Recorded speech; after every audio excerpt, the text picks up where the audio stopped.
have a doctor's appointment this morning that I'm about to be late for because my window don't want to defrost. What was I gonna say? So the appointment is for a hematology, because for the last 5 years, which is probably all that's been tested, my blood work has shown that my white blood cells are low.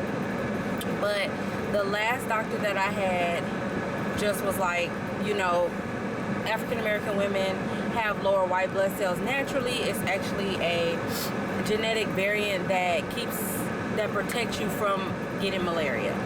So it's just, you know, and then I looked up the normal white blood cell count in Africa, in African countries, and I'm normal in African countries.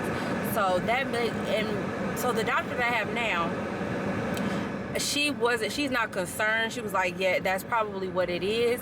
But she said the problem with just writing stuff off because of your race is that if something really is wrong, then you just wrote it off as, you know, that doctor just said, oh, you're black, so that, you know, that's the reason, and not, you know, looking into it. So we're looking into it, which I definitely appreciate, honey.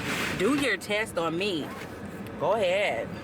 Because I'm not worried. Like, I feel like I recover from illness because it's not really about, it's not like I'm going through chemo or anything, which will lower your white blood cell count. And you can't like have chemo if your white blood cell count is, you know, too low or whatever. But like, if this is what my white blood cell count is baseline, it doesn't change how my white blood cells mount up when they're needed. When I'm sick, it's not like I stay sick longer than other people. I don't have problems recovering from illness. I don't get sick more than other people in my house or in the general population probably. So with that kind of stuff is really what's like important when you're talking about your white blood cells. But low white blood cells can be indicative of other things, so it's good that she's checking it out. Yeah,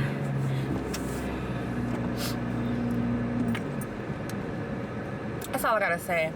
And it's a shame that when I go in here, I gotta be like, I'm glad that high white blood cell counts are associated with obesity, so we don't have to go through that of them trying to blame it on that.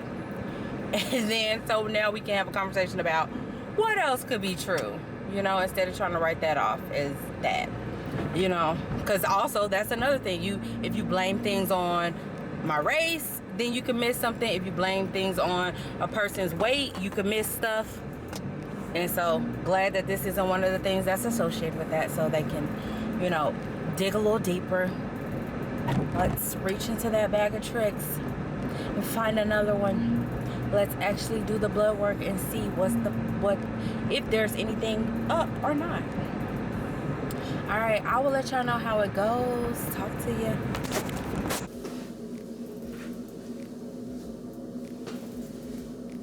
I'll put my camera everywhere in here.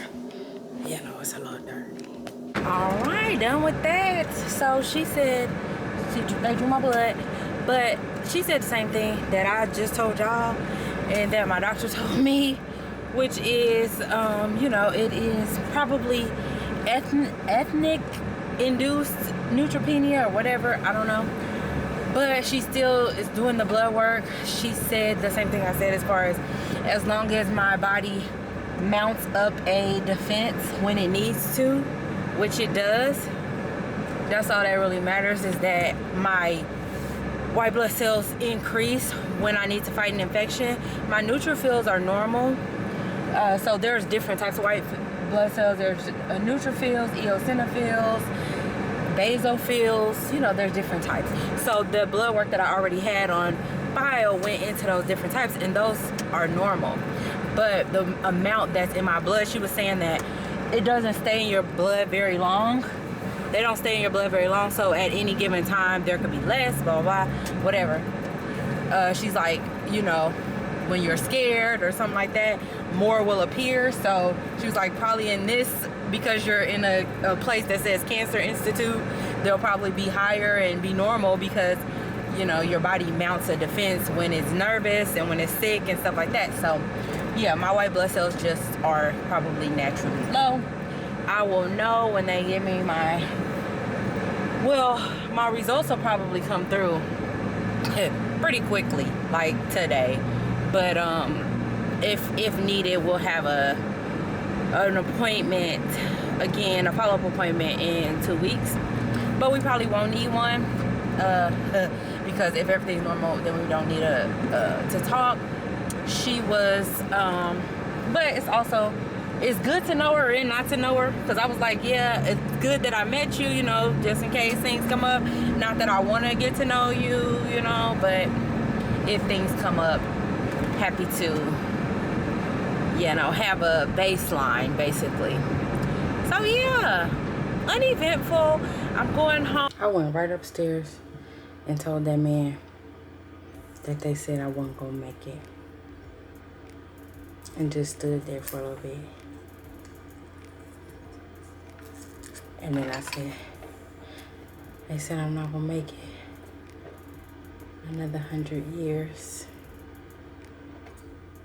This is nothing to joke around about. I need to grow up. So I have a follow-up appointment this morning with my doctor. Hold on. You gonna stop? I have a follow-up appointment this morning with my doctor. It's virtual. So I'm just gonna sign in. I think that sometimes when people when I first, like when I'm working with people who aren't familiar with doctor's appointments and doctors and stuff like that, I always like to let them know, hey, make your questions, like make a list of questions that you have beforehand. Because sometimes when you get in there, the doctors have their own agenda, they have their own questions, and sometimes what you really came there for can get lost because they kind of are on a time kind of crunch thing. So I like to make sure that I'm ready. So I know that the two things that I want to make sure that I get figured out are my, one, I want to talk about the blood smear, if she saw anything alarming on that. Like we both are, she's saying that it was the neutropenic, the ethnic neutropenic situation. So I want to make sure that after looking at my blood smear that she still feels like that is what it is. Ask if it could be anything else, like if things are ruled out, or is this just the most probable. Then we move over to the red blood cells, and I want to let her know that I feel much better now that I've been taking the iron.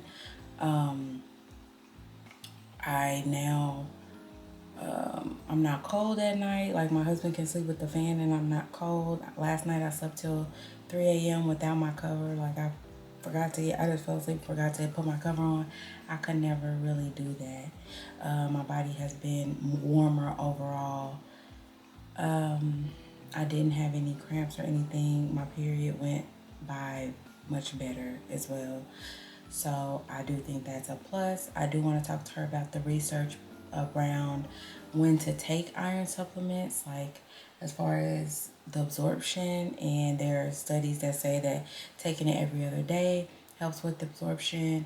There are literature that says that taking it on an empty stomach makes it absorb better, but some people can't handle it on an empty stomach. But I just took it right now on an empty stomach and I feel fine.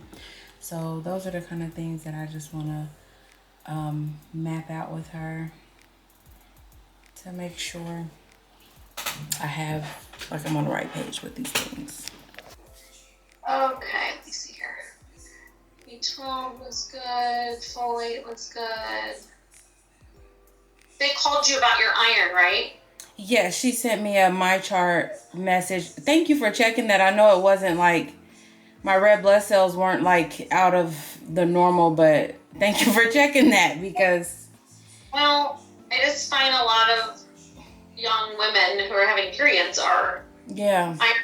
They don't realize it, and then, there's no reason for you to feel worse than you need to feel. Yeah, because I already feel better. And it's really strange. It's interesting. And I've been asking for years, like, why I get these headaches when I push myself, like, high intensity stuff.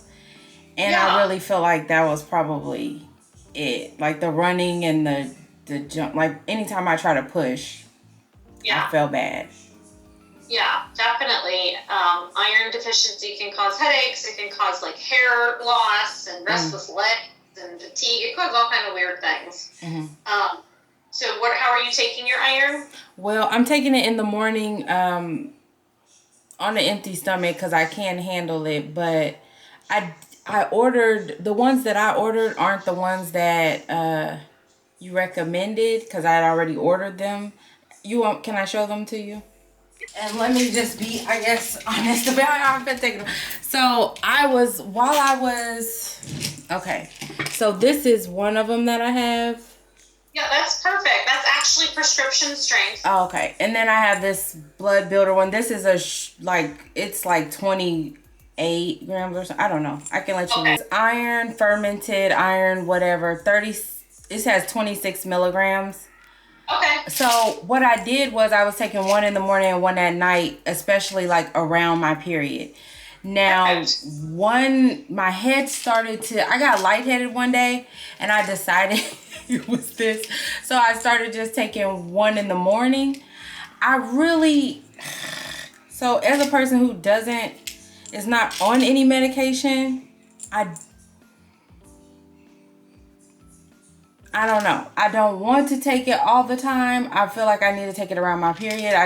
There's literature around taking it every other day. I don't know if there's the option for me to get to a good level and then see what happens after that. I am a person who I don't really prefer meat. I was vegan for a year or so, and so I still have those I eat meat, but I'm just like not that excited about it. So if I change those things, I don't know. What do you think? I think there's really no right or wrong because you're not anemic. So it's not like we have to force the iron to get your blood counts up. Your red blood cells are fine. Mm-hmm. So it's really replacing your iron stores. So when you have a period, you have iron to replace the blood you lose so you don't feel so bad. So if you wanted to do one every other day and then take 2 a day on the days of your period, that's fine. If you want to take one every day and take 2 a day on the days of your period, that's fine. I mean, there's no right or wrong. Okay. I would say if your stomach is tolerating it, I would do 1 a day until we get your levels up. Usually what I would do is I have you take it every day until your levels are normal, and then I would say just take it on the days that you bleed. Okay. I can do that. Yeah, so I would just say that, we recheck you in 3 to 6 months whenever you feel like it's a good time for you. See where you are, and then see if we can transition to just maintenance. Okay. That sounds good. Mm-hmm. Okay. So, and either one is fine. I would say, while we're trying to get your levels up, take the higher dose, the 65 milligram with vitamin C. Take that one for now. And then once your levels are up and normal, then you could go to the lower dose. Or when you're on your period, take the low dose with the high dose. Okay. Just separate them, because if you take them all at once, you can't absorb it all. Okay. So when do you want to recheck? Where do you think, how many months do you think would work for you? 3 to 6 is what I would say. Okay. So I'm going to put the labs in for 3 months from now. Happy Halloween, by the way. Oh, thank you. Happy Halloween to you, too. I like your earrings. Oh, thank you. It's I have to be festive today. I love Halloween. Can you tell me what you thought? So with the white blood cells, which was the original thing, mm-hmm. What are you thinking after looking at that? They're all normal. Everything looks good. So I would just, we discussed the benign ethnic neutropenia. Mm-hmm. This is just normal for you. Mm-hmm. And when you need your white blood cells, your bone marrow makes them and pushes them out into your bloodstream. It's just they appear low on a day-to-day basis. Based on the scale that's used. Okay. So is this a rule out? Like, is there still a chance that it could be something like leukemia or something like that? Or is it like, is this just the most probable cause? Or well, I mean, this has been there at least for 4 years in our system. Mm-hmm. So I don't have anything further back than that. So if it was leukemia, that wouldn't stay stable. Got it. That's something that worsened in a much shorter time frame. For 4 years at least, this is a very common thing that we see. Okay. Yeah, we see it all the time. Yeah, you're not weird. Okay.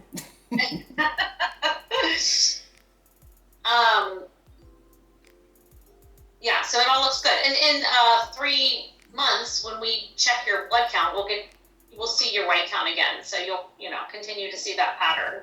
Okay. But there might be times when you're a little more stressed and you get your blood drawn and it's normal, and that's like you had a blood count several years ago that was normal. Because she had me go back and retest it, and I was nervous about it, so that probably was. Yeah, exactly. That's what happens. Okay. So that's good. It means your body responds when it needs to. Yeah. Okay. Okay, so I'm gonna have them mark you down a day before. If you get it drawn the morning of the visit, well, you can. It's too early in the morning. I wouldn't have the results, but as long as you get them done the day before or earlier, we'll be fine. Okay. And just call me if you're having any issues with the iron. Okay. But you said this one is okay. This one works. Yeah, perfect. All right. Yeah. Where I prefer the over-the-counter formulations because the prescription strength is the 65 milligrams, but the prescription doesn't come with vitamin C. Where over-the-counter, you can get all kinds of good combinations. They don't have a prescription form, so it's better than prescribing it. Okay. So that's perfect. All right. Thank you so much. You're welcome. Okay. Have a good weekend. Thanks, you too. Okay. Thanks. Bye. What was that on that? No news is good news. I guess I'll show y'all. Did I show y'all these? I probably did. So this is the iron she said is, what is it called? Prescription strength, but it doesn't have, the prescription doesn't come with vitamin C, and she wants with vitamin C for absorption, and this is the one that's like not, but when I'm bleeding, I'm gonna take both so that I can keep my, but not at the same time, because and I wasn't taking them at the same time. I was taking one and one at night, and then just like while I'm trying to get my stores built back up, I will use this one either daily or every other day. It depends on how I feel. I don't know. And then because I do want to, like I told her, wean myself off of it. Like I'm not interested in pills. So that's the story on that. Like she said I wasn't anemic, which because if you look, I think I showed y'all if I didn't, I'll do it now. But I really do think I showed you that my iron is not really affected. My iron stores are.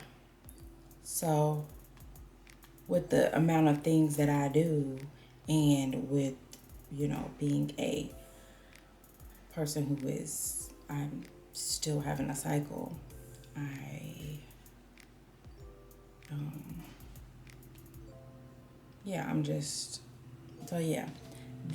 my iron level is in normal range. Okay, it's just this one, which is the iron binding cap. So that's the thing, looking for iron to store. There's a lot of them available, but there is not a lot of iron to store, or in storage. There's not a lot of iron in storage. So it's looking, and there's a lot of folks out there looking. That's why that one's high, but this one's low. But my iron is not yet affected. I just don't have stores for when I do go low. Makes sense? Makes sense. So I'm glad she checked that out. I'm glad that I was referred. I'm glad that the white blood cell situation is fine. And we move on.